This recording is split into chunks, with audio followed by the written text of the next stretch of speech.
Late 7T. Back with another EP.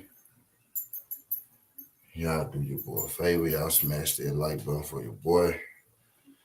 When you roll on in, greatly appreciate it. You can smash that like button for your boy. When you roll on in. If y'all haven't checked out my latest 7T, y'all do your boy a favor. Y'all go click that last live stream on the last 7T. Got some information on there. You know what I mean? You guys might want to check out. I got audio, proof of Al Heyman saying that Bud Crawford does indeed, partnership with MTK Global. Saying that he does indeed partnership with MTK Global. If you ain't checked it out, I'm about to drop the link for you. Might want to click on it. It's a good listen. What you're looking for is going to be found early in the video. Well, let me say what's up to the people that came in the building. I know I'm a little late this morning. We're about to get to it. What's good, Yoda? Appreciate you sliding through this, John Yoda. Glad you could make it, pimp. My guy, Mo Cheeks. Appreciate you sliding through this, John. Y'all do your boy a favor. Y'all smash that like button for your boy. Carl Hunter was good. Appreciate you sliding through this, John. Carl, glad you could make it. Charles Granger, appreciate you sliding through this, John. Charles, glad you could make it. AT Quail, what's good, King? Appreciate you sliding through. Glad you can make it. Today, I'm here to do a short, breakdown and predictions. I'm going to be real short of Virgil Ortiz and Michael Mckinson. It's going to be short because, it shouldn't take, much time at all in this fight. And I also want to talk about Danny Garcia's return fight. And he did almost 500,000. He did almost 500,000 in his return fight. Did Danny Garcia? It has seen he's put himself, back on star level type deal, coming off his last performance, his last fight against Jose Benavidez Jr. You know what I mean? So that's good for Danny Garcia. But we're going to go and get into this fight breakdown and prediction. Got the fight coming up this weekend, Saturday. Virgil Ortiz versus Michael Mckinson. It was originally supposed to be Virgil Ortiz versus David Evanesian, but David Evanesian's side had to pull out for whatever reason. What's good, Curtis Swell? Appreciate you sliding through this junk. Glad you can make it. In the chat, I got a link. You know what I mean? Of Bob Airman meeting that Bud Crawford is indeed, partnering with Daniel Callahan. I dropped that link in the chat. Give your boy a second. We about to get up these guys box wrecks. And we about to go through it real quick. This shouldn't take long. At all.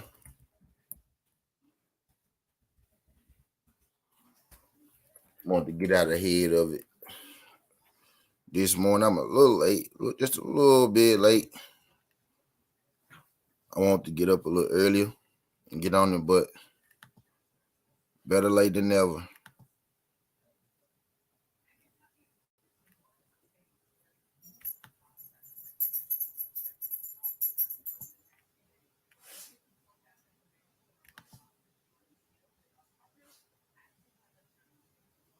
Better late than never, y'all. I'm about to pull up the box rig. So Edgar Chavez, what's good, Edgar? Appreciate you sliding through this, John. Y'all do your boy a favor. Y'all smash that like button. For your boy. I don't know if y'all checked out, the 7T last night, but I got audio of Bob Arum, admitting that Bud Crawford is working with Daniel Callahan right now. The link is in the chat. If y'all ain't seen it, it's down there in the chat. Y'all can check that out. But Virgil Ortiz, 18-0, 18 KOs, 24 years old, stands at 5'10 with a 70-inch arm reach. He's facing off against Michael Mckinson. Michael Mckinson is 22-0 with 2 KOs. 28 years old, 5'9 with a 70-inch arm reach. These guys are very, very similar in stature, same arm reach, same arm reach. Michael Mckinson has a one.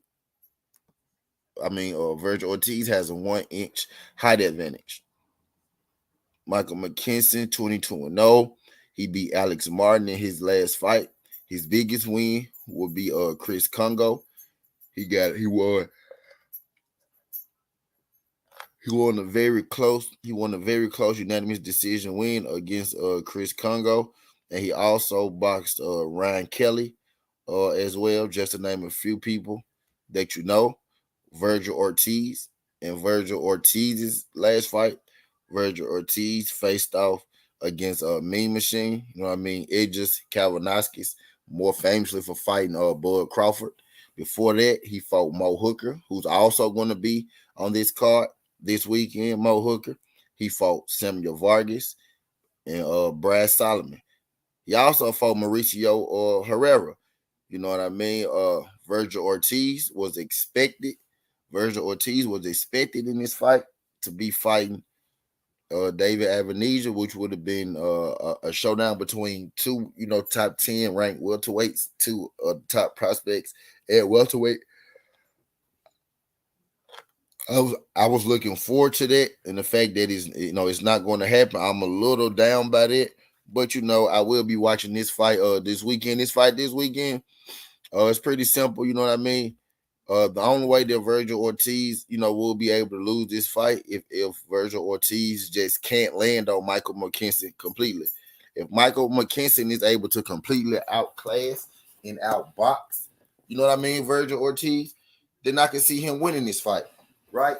But Virgil Ortiz, although he is a power puncher, he does have good boxing ability as well. I don't think that Michael Mckinson is going to be the guy to come in here and just, outbox Virgil Ortiz and hand him his first loss. You know what I mean? Because I don't think Michael McKinson's boxing pedigree is high enough to just outbox, Virgil Ortiz. I believe Michael McKinson could make this fight competitive if he had more power and more pop on his punches. Michael Mckinson has 22 wins with 2 KOs. That guy almost has zero power on his pop. And I just don't see a guy like that being able to bother or affect Virgil Ortiz. I see Virgil Ortiz being able to walk through Michael Mckinson, putting the hurt on Michael Mckinson and possibly stopping Michael Mckinson. Unless Michael Mckinson just gets on his bike and he's in retreat mode the whole time. That's the only way I can see this fight going the distance. But more than likely, I think we're going to see Virgil Ortiz land on Michael Mckinson, and I think we're going to see him put him out of there. Michael Mckinson did look overly oppressive in his last fight, you know what I mean? But Michael Mckinson is a solid test. Hopefully after this, we get to see Virgil Ortiz in the ring with David Avenesian, the Conor Ben, Jerome Boots Ennis, something like that. You know what I mean? But Virgil Ortiz has some interesting things to say in one of his latest interviews. In one of his latest interviews, Virgil Ortiz said that he would at least want to win one title at 47 before moving up when they asked him about his weight. So Virgil Ortiz very well could be thinking about moving up to the 154-pound division. But I digress. In the fight between Virgil Ortiz and Michael Mckinson, I got Virgil Ortiz, and I got Virgil Ortiz by, I think it's going to take him a couple rounds to catch up to Michael Mckinson. Not because Michael Mckinson is going to be a great boxer, because Michael Mckinson is going to realize early that he can't hurt Virgil Ortiz, and he's going to get on his bike. I got Virgil Ortiz by stoppage. You know what I mean? In the 8th round over Michael Mckinson, I think he go catching him. Michael go get hurt, and he's never going to be able to recover. I want to take Virgil Ortiz. I'm going to take Virgil Ortiz TKO stoppage in the 8th round. Garcia Benavidez Showtime fight averaged 450,000 views and peaked at 478,000 views. A sizable audience tuned in Saturday to watch Danny Garcia first fight in almost 20 months. Nelson Media research revealed that viewership figures Tuesday indicated that Garcia's 12-round majority decision victory over Jose Benavidez Jr. was watched by an average attendance of 4,500. It peaked at 4,780, 4,078 viewers, 400,078 viewers. My bad. Those totals made Garcia Benavidez the second most watched match on Showtime in 2022, behind Jermell Charlo's event, by the way. Yep. He's in the audience larger hadn't watched a fight on Showtime in nearly 3 years. Not since former champion Deontay Wilder first knockout of Dominique Breazeale at 7,900 and 500 viewers from the Barclays Center. That's not true either. Adrian Broner has done 500K, 600K, and 300K up in between there as well, type deal. The Philadelphia Garcia hadn't fought since his 12th round unanimous decision to Errol Spence Jr. in December for Errol Spence's IBF and WBC welterweight title at Ortiz State. Garcia beat Benavidez conventionally on the scorecards and judge of Ron Pulio, 17-11, and Glenn Fleetman of the Barclays scored the fight, draw, 114-114, despite Garcia landing 116 more punches overall, according to CompuBox. Showtime audience grew considerably Saturday night from the time its co-feature ended until Garcia Benavidez bout began. So what they're saying is that they held the numbers, and the numbers went up as the show went on, not down as the show went on. You know what I mean? So that's good news for Danny Garcia. My question now is Danny Garcia a star? Is Danny Garcia now a star again? You know what I mean? Type deal. Danny has made a smooth transition. I mean, I would say the smoothest transition, from the Errol Spence fight to his comeback. He looked good in his comeback, and I'm looking forward to see exactly what Danny, got next in store. To be real with you, I'm looking to see what he got next in store. To be real with you, let me say what's up to the people that came in the building. Crush, Mo Cheeks, Carl, my guy Charles Granger. Hey, T, just saying what's up to y'all real quick. I'm going to go 5 more minutes. Edgar Chavez, appreciate you sliding through this. John DS was good. DS Trill here was good. Trill here. Say what's up to Edgar Chavez. He said, who Congo? Chris Congo. Mckinson going to have to make Virgil respect his pop. Right. Yeah, I expect Mckinson. I expect Virgil, to make pretty nice work. I ain't going to say pretty easy work, but I expect him to make pretty nice work out of Mike Mckinson. I was more excited about the fight, that he had before this one, and David Evanesian. I thought that was, a better fight, but David Evanesian and his side had to pull out for whatever reason. You know what I mean? So this is the fight that we'll be getting this weekend. You know what I mean? I personally don't think it's going to be, that competitive for.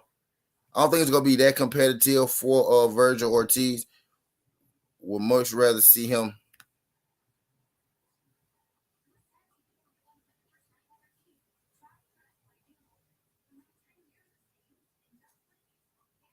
Would much rather see him. Would much rather see him versus one of the top guys at 147 or one of the top prospects at 147, which is basically which is basically the same thing. You know what I mean at this point. But I'm gonna tune in. I got Virgil Ortiz. You know what I mean. I got Virgil Ortiz. You know what I mean for the victory.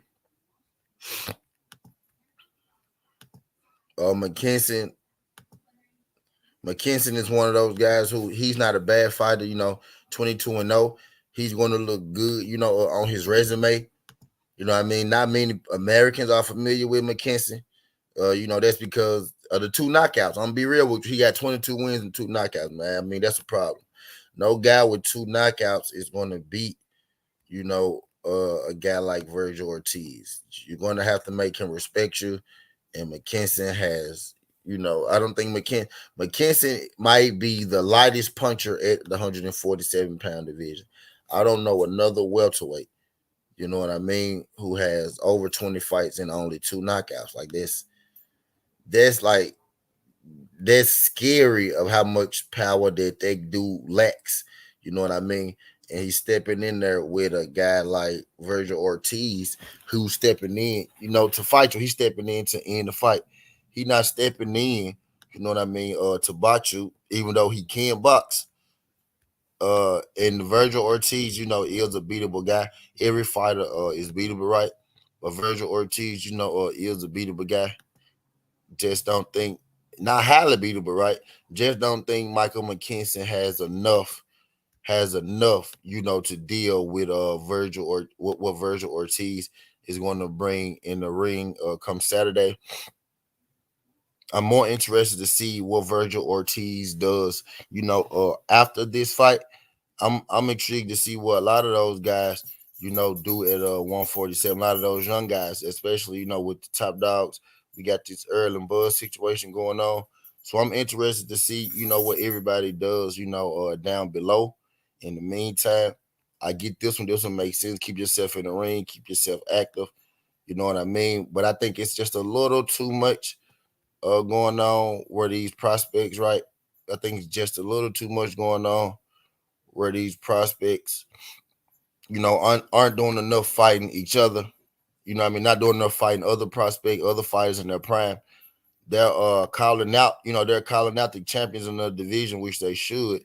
But, just calling them out, that's not going to help you. If you really want to make a statement, you really want to make a name, you know what I mean? You start knocking off the competition.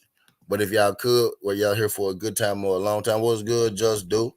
Appreciate you sliding through this junk. Just do. If y'all could, whether y'all here for a good time or a long time, y'all smash that like button for your boy. Want to drop in real quick and hit y'all with my fight breakdown, you know what I mean, and prediction. Wanted to run those Danny Garcia numbers by y'all. I ain't gonna hold up too much of y'all time this morning.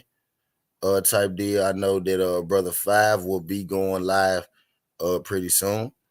Just wanted to come in and hit y'all with my prediction for the week because I hadn't, hit y'all with a prediction. So who y'all got winning this weekend? This was supposed to be, Amanda Serrano and Jake Paul versus Robin was supposed to be this weekend as well.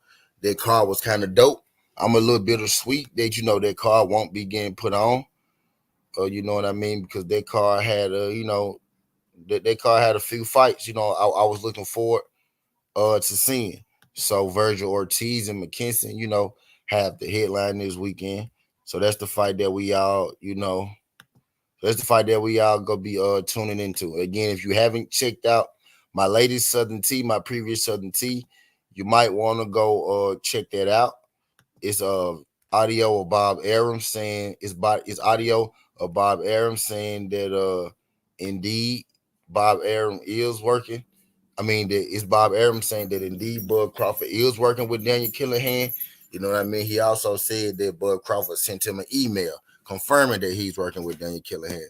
But that's all I got, y'all, for this Southern Tea. I got Virgil Ortiz, 8th round stoppage this weekend over Mike Mckinson, which should be, I feel like it's going to be a highlight reel type knockout.